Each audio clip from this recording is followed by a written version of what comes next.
जीवन के एक नए दृष्टिकोण से परिचय कराता हूँ। मेरा नाम निरंजन कुमार सिंह है।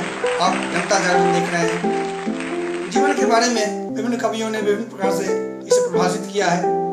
जीवन क्या है, झरना है, मस्ती ही इसका पानी है, सुख दुख के दोनों राहों से चल रहा राह मनमानी है। जीवन को किसी ने झरना कहा है, किसी ने सुख दुख की सेज कहा है, किसी ने जीवन को कांटों की सेज कहा है, किसी ने जीवन को सागर कहा है। जीवन को विभिन्न लोगों ने विभिन्न प्रकार से प्रकाशित किया है। तो जीवन के बारे में एक नए दृष्टिकोण से आपका परिचय करा रहा हूँ। जीवन की मूलभूत आवश्यकताएं केवल भोजन, वस्त्र और आवास ही नहीं है, इसके आगे भी है। इसके आगे जीवन की आवश्यकताएं हैं शिक्षा, स्वास्थ्य और मनोरंजन, और उससे भी आगे है सेवा और सहयोग। आपने बड़ी गौर से देखा होगा कि एक बया चिड़िया अपना घोंसला बनाती है, बड़ी बारीकी और करीने से अपना घोंसला बनाती है।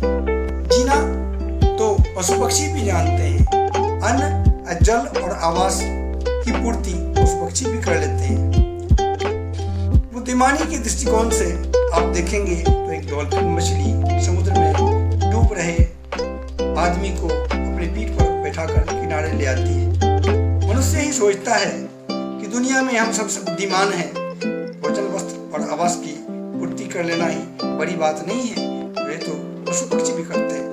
मैं आपको बताता हूँ, एक नन्ही सी चींटी भी दाना लेकर चलती है, उसके पीछे पीछे बहुत सारी चींटियां चलती हैं, बिल साथ में बनाती हैं, रहती साथ में है, भोजन साथ में करती हैं।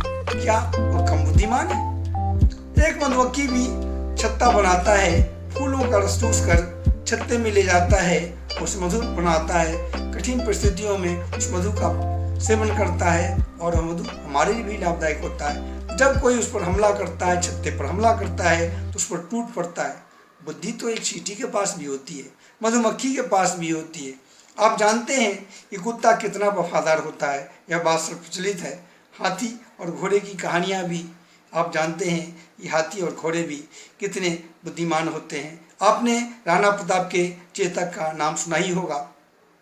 यदि आप भोजन, वस्त्र और आवास के आगे शिक्षा, स्वास्थ्य और मनोरंजन से भी आगे सेवा और सहयोग की भावना रखते हैं, तो आपका ही नहीं जीवन, परिवार और समाज का भी सुंदर बन जाता है।